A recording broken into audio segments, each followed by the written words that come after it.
ابو بکر صدیق رضی اللہ عنہ پیدا ہوئے تو ہر طرف شرک کی تاریکیاں چھائی ہوئی تھیں۔ لوگ پتھر اور لکڑی کے بتوں کی پوجا کرتے تھے۔ ابو بکر بچپن ہی سے ذہین اور بہت نیک تھے۔ ہوش سنبھالا تو ماں باپ کو بتوں کی پوجا کرتے دیکھا، لیکن کسی نے ابو بکر کو بتوں کی پوجا کرتے نہ دیکھا، نہ کسی نے انہیں مجبور کیا۔ اس وقت عرب میں لکھنے پڑھنے کا رواج نہیں تھا، بہت تھوڑے لوگ لکھنا پڑھنا جانتے تھے۔ ابو بکر پڑھے لکھے لوگوں میں سے تھے، شاید انہوں نے بچپن ہی میں لکھنا پڑھنا سیکھ لیا تھا، لڑنے کا طریقہ اور ہتھیاروں کا استعمال بھی سیکھا تھا، اور تجارت کرنے کے گر بھی سیکھ لیے تھے۔ وہ کبھی نشے والی چیز کے قریب نہیں گئے، نہ کسی برے کام میں کبھی حصہ لیا۔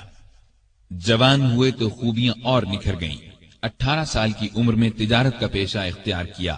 وہ یمن، شام اور عراق وغیرہ جاتے، وہاں سے کپڑا خرید کر لاتے اور فروخت کرتے۔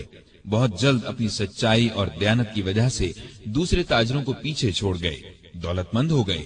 مکے کے رئیسوں میں ان کا شمار ہونے لگا۔ جتنے دولت مند تھے اتنے ہی سخی، نرم دل اور لوگوں کے ہمدرد تھے۔ بھوکوں کو کھانا کھلاتے، ننگوں کو کپڑے پہناتے، بیواؤں اور یتیموں کی مدد کرتے۔ کسی کو مصیبت میں دیکھتے تو فوراً اس کی مدد کو پہنچتے۔ عام لوگوں کے ساتھ بہت محبت اور شفقت سے پیش آتے، کبھی جھوٹ نہیں بولتے تھے، شراب اور بتوں سے نفرت کرتے تھے۔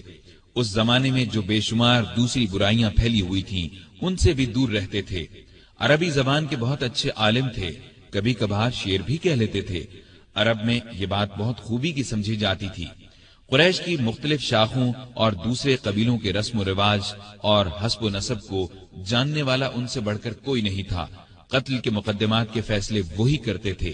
نیکی، پرہیزگاری، دیانتداری، نرم مزاجی، ملنساری اور دوسری خوبیوں کی وجہ سے مکے کے سب لوگ ان کی دل سے عزت کرتے تھے۔ کسی معاملے میں کوئی مشکل پیش آ جاتی تو مشورے کے لیے انہی کے پاس آتے تھے۔ عرب کے دوسرے قبیلے بھی ان کی عزت کرتے تھے۔ تجارت کے لیے دوسرے ملکوں کا سفر کرتے تو عرب کے اکثر قبیلوں سے واسطہ پڑتا تھا، وہ سب انہیں ایک معزز اور نیک تاجر خیال کرتے تھے۔ یہی وہ زمانہ تھا جب ان کی دوستی نبی کریم صلی اللہ علیہ وسلم سے ہو گئی، اور یہ دوستی روز بروز گہری ہوتی چلی گئی۔ دونوں ایک دوسرے کو بہت چاہنے لگے تھے۔ کئی تجارتی سفر بھی ایک ساتھ کیے۔ پھر وہ وقت بھی آیا جب رسول اللہ صلی اللہ علیہ وسلم ہر روز صبح شام ان کے گھر تشریف لے جانے لگے۔ اس طرح وہ مکے کے تمام لوگوں سے بڑھ کر آپ صلی اللہ علیہ وسلم کے اخلاق اور بے مثال خوبیوں سے واقف ہو گئے۔ اسلام لانے سے پہلے تک ان کا یہی رنگ رہا، یہاں تک کہ 38 سال کی عمر کو پہنچ گئے۔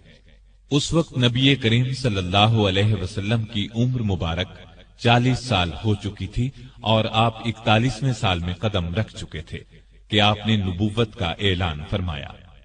سب سے پہلے 4 نیک انسانوں نے اسلام قبول کیا۔ ان میں سے 3 تو آپ کے گھر کے تھے، یعنی خدیجہ رضی اللہ عنہا، علی رضی اللہ عنہ اور زید بن حارثہ رضی اللہ عنہ۔ علی آپ کے چچا زاد بھائی تھے، آپ ہی کے پاس رہتے تھے، اور اس وقت ان کی عمر 10 برس تھی۔ زید بن حارثہ آپ کے خادم اور منہ بولے بیٹے تھے۔ خدیجہ آپ کی بیوی تھیں۔ گھر سے باہر کے لوگوں میں سب سے پہلے ابو بکر صدیق رضی اللہ عنہ نے اسلام قبول کیا۔ گویا مردوں میں بھی سب سے پہلے یہی اسلام لائے۔ اسلام لاتے ہی آپ نے فوراً کہہ دیا، اب میری ہر چیز کا مالک اللہ اور اللہ کے رسول ہیں۔ مال اور اسباب تو کیا چیز ہیں، ان کی خاطر جان اور اولاد بھی قربان کر سکتا ہوں۔ نبوت کا اعلان فرمانے کے بعد نبی صلی اللہ علیہ وسلم نے شروع کے 3 سالوں میں صرف ان سمجھدار لوگوں کو اسلام کی طرف بلایا جن سے یہ امید کی جا سکتی تھی کہ وہ جھگڑا نہیں کریں گے اور اللہ کا سچا دین قبول کر لیں گے۔ اس کام میں ابو بکر صدیق نے آپ کا پورا ساتھ دیا۔ اسلام کی تبلیغ کی اور قریش کے بڑے بڑے لوگوں کو مسلمان کر لیا۔ ان میں عثمان غنی، طلحہ، زبیر، سعد بن ابی وقاص اور عبد الرحمن بن عوف رضی اللہ عنہم جیسے اونچے رتبے کے لوگ شامل تھے۔